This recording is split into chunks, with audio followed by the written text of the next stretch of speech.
अस्सलाम वालेकुम नाजरीन। पहली किस्त में हमने देखा कि सुल्तान मोहम्मद फ़ातह का भाई औरहान फ़रार हो जाता है। सुल्तान उसका पीछा करता है लेकिन पकड़ने में नाकाम रहता है। वहाँ पर पाशा कहता है कि सुल्तान आप ज़ख्मी हैं, ज़ख्म का मुआयना बेहतर रहेगा। यहाँ पास ही गांव में एक तबीब रहता है, उसे चेक करवा लेते हैं। फिर हम देखते हैं नाजरीन कि सुल्तान पास ही एक गाँव में पहुँचता है तो अंधेरा छा चुका होता है। दस्तक देने पर दरवाज़ा एक खूबसूरत दोशीज़ा खोलती है।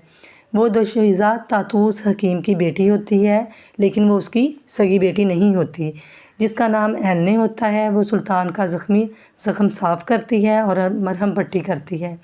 इस दौरान सुल्तान उसे पसंदीदगी की नज़रों से देखता है, जिसे वो भी महसूस किए बगैर नहीं रहती। फिर इसके बाद हेनरी का महल दिखाया जाता है।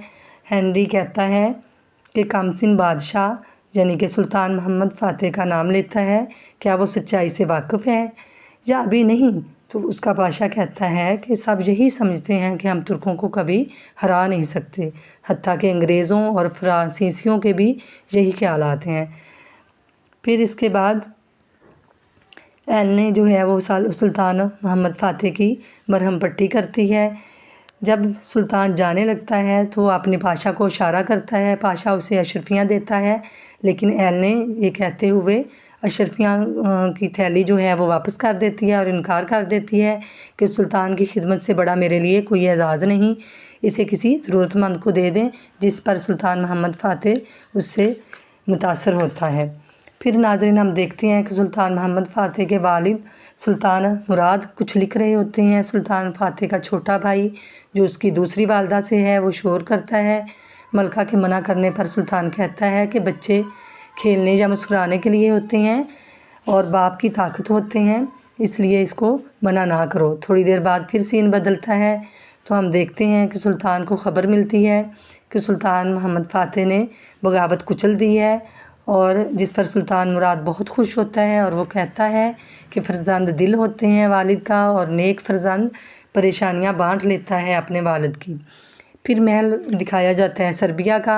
वहाँ पर जानूश आता है और कहता है कि तुर्कों ने, वो शहज़ादी अमारा से कहता है कि तुर्कों ने तुम्हें वहाँ से निकाल दिया। जिस पर शहज़ादी अमारा को गुस्सा आता है और वो कहती है कि मैं 20 बरस तुर्कों में रही, लेकिन कभी उन्होंने अपने दोस्तों का सौदा नहीं किया। इसके बाद हम देखते हैं कि फिर सीन चेंज होता है और पाशा जो है उसको सुल्तान मोहम्मद फ़ातह पैगाम भेजता है। जब सुल्तान मोहम्मद फ़ातह का बुलावा आता है तो सुल्तान उसकी खिदमत में हाज़िर होता है। सुल्तान मोहम्मद फ़ातह एक जिद्दत पसंद बादशाह है और जदीद हथियारों को पसंद करता है। सुल्तान मोहम्मद फ़ातह कहता है कि हम कुस्तुनतुनिया पर हमला करेंगे और इंशाल्लाह मैं ही वो बादशाह बनूंगा जिसकी पेशनगोई रसूलुल्लाह सल्लल्लाहु अलैहि वसल्लम ने की थी। तो नाजरीन दूसरी किस्त में यहाँ तक की दिखाया गया है। अब हम इंशाल्लाह तीसरी किस्त में देखेंगे कि सुल्तान मोहम्मद फ़ातह अपने इरादे में कहाँ तक कामयाब होता है।